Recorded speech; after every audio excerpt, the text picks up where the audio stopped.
Meg got mad as Camilla called her Minx at birthday banquet. I caught her luring Will, but failing. Queen Consort Camilla had her share of doubts about Meghan Markle. The 76-year-old famously called the Duchess of Sussex a minx for being ungrateful of her fate. Speaking to The Sun, royal author Tom Bowers said she could comfort him that while his authority is challenged by the Sussexes, he would emerge victorious. During those inevitably endless, tortured, and inconclusive conversations, Camilla is the sort who would refer to Meghan as that minx, the self-seeking troublemaker whose antics will always end in tears.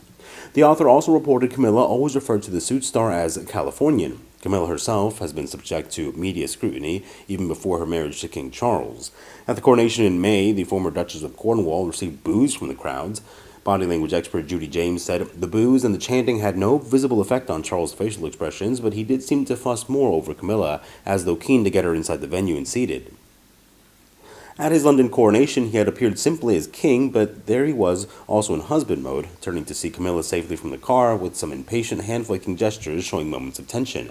Before that, Prince Harry wrote in Spare that his brother Prince William and wife Kate Middleton were major Suits fans, but William then also met Harry's girlfriend Meghan Markle for the first time. Things started off on a very awkward note. Harry detailed via page 6 that his brother physically recoiled when the American actress gave him a hug to say hello.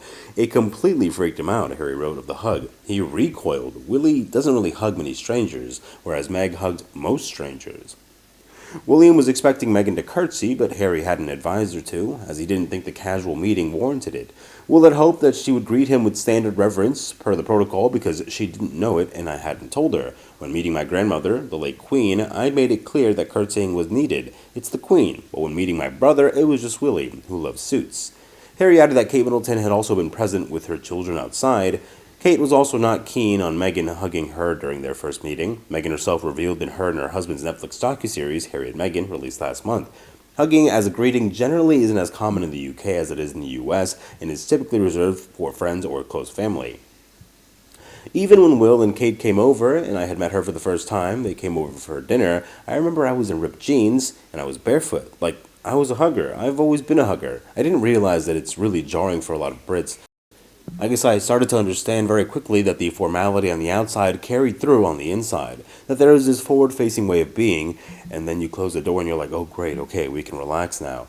But that formality carries over on both sides, and that was surprising to me. Harry added later in his memoir, per Us Weekly, that William would end up not being too supportive of his relationship with Meghan. William told him not to propose too soon to her. It's too fast, he told me, too soon. In fact, he'd actually been pretty discouraging about my even dating Meg. One day, sitting together at his garden, he'd predicted a host of difficulties I could expect if I hooked up with an American actress, as he said, a phrase he always managed to make sound like a convicted felon.